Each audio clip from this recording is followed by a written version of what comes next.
months, Sarah Jenkins told everyone who would listen that something wasn't right. Her husband wasn't the man she married. The house didn't feel safe.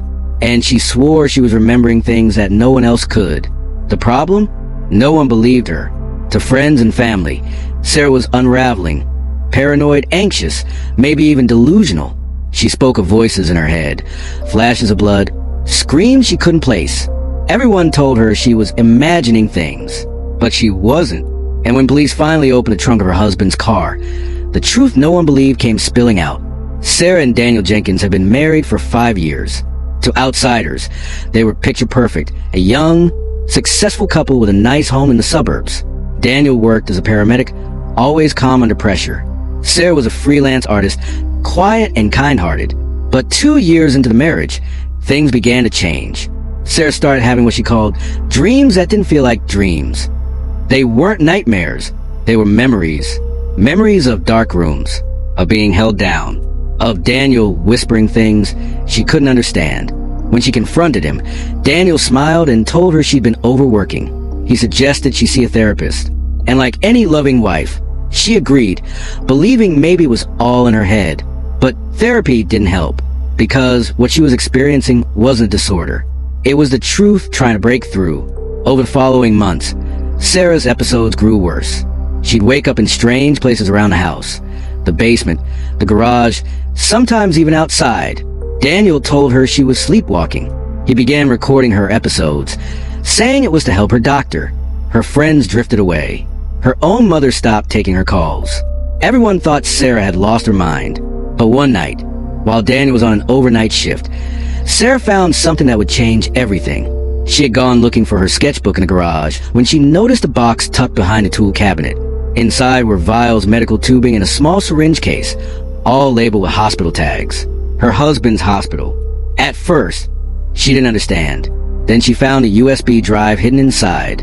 On it were dozens of short video clips, grainy, time-stamped, filmed inside their own home. In them, she saw herself unconscious, motionless, lying on their bed while Daniel injected her arm with something clear.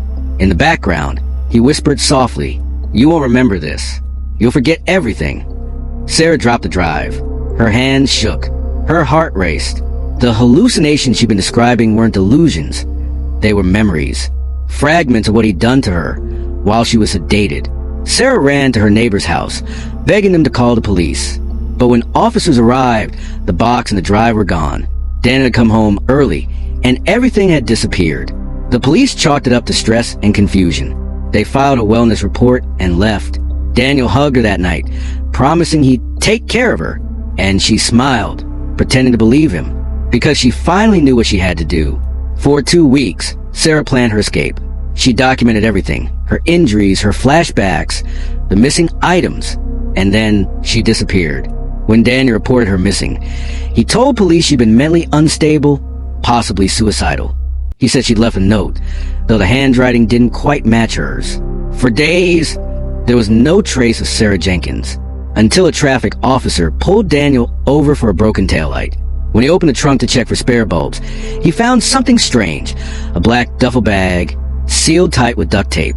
Inside were items wrapped in plastic. Several syringes labeled with the same hospital tag Sarah described. A handful of women's jewelry, and a small flash drive. Detectives examined the footage on that drive, and what they saw sent shockwaves through the department. They weren't just videos of Sarah. There were other women, unconscious, filmed in different rooms, different homes. All had been patients from Daniel's hospital. He'd been sedating them under the guise of treatment, taking them home, and recording everything. Sarah was just the only one who survived long enough to remember. When investigators searched the house, they discovered hidden compartments under the basement floor, containing more drives, medical gear, and personal belongings of women reported missing from nearby towns. Daniel Jenkins was arrested on multiple counts of kidnapping, assault, and unlawful sedation. But when they asked where Sarah was, he smiled and said, "You'll never find her." 3 days later, Sarah's car was discovered near a bus station 2 states away. Inside was her sketchbook, open to a page that read, "They call me crazy, but now they'll know." Police believe she escaped before Daniel could silence her for good. She was never found, alive or dead, but the evidence she left behind destroyed him. Daniel was sentenced to life without parole. And every year since, a letter arrives at the local police station. No return address. Signed only with an initial, S. Each one says the same thing. You were right to believe me. Some memories can't be erased. Evil hides in plain sight. Sometimes it wears a uniform. Sometimes it smiles and says it's trying to help. But in the end, truth always finds its way to the surface. If this story gripped you, don't forget to like this video, subscribe, and turn on notifications for more chilling true crime stories every week. Because the scariest stories are the ones no one believed until it was too late.